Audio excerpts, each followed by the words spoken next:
అర్ధరాత్రి సమయం Hyderabad Narsingi checkpost మృత్యువులా దూసుకొచ్చిందో lorry కళ్ళు మూసి తెరిచేలోగా బీభత్సం జరిగిపోయింది. డ్యూటీలో ఉన్న కానిస్టేబుల్ రాహుల్ యాదవ్ అక్కడికక్కడే చనిపోయాడు. మరో ముగ్గురు కానిస్టేబుల్స్ ప్రాణాపాయ స్థితిలో ఆసుపత్రి పాలయ్యారు. వారిలో ఒకరి పరిస్థితి విషమంగా ఉంది.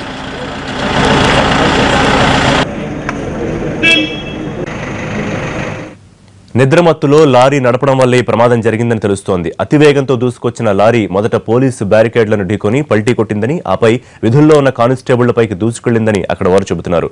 ఈ దుర్ఘటనలో తీవ్రంగా గాయపడిన కానిస్టేబుల్స్ పవన్, వీరేందర్, సైదులను చికిత్స నిమిత్తం ఆసుపత్రికి తరలించారు. వీరిలో వీరేందర్ పరిస్థితి విషమంగా ఉంది. ఇదిలా ఉంటే ప్రమాదానికి కారణమైన లారీ డ్రైవర్ను అదుపులోకి తీసుకున్నారు పోలీసులు.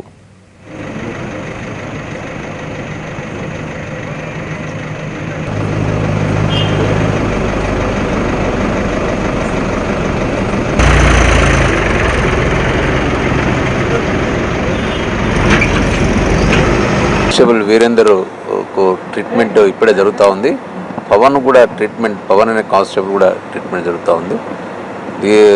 ఇతనికి బ్రెయిన్లో ఈ బోన్ పార్ట్ ఇన్సర్ట్ కావడం వలన కొంత ఇబ్బందికరం ఉంది. దాంతో ఇప్పుడే ఆపరేషన్ చేయడానికి doctors Pavan is all right, but ఇతనికి ట్రీట్మెంట్ జరుగుతూ ఉంది.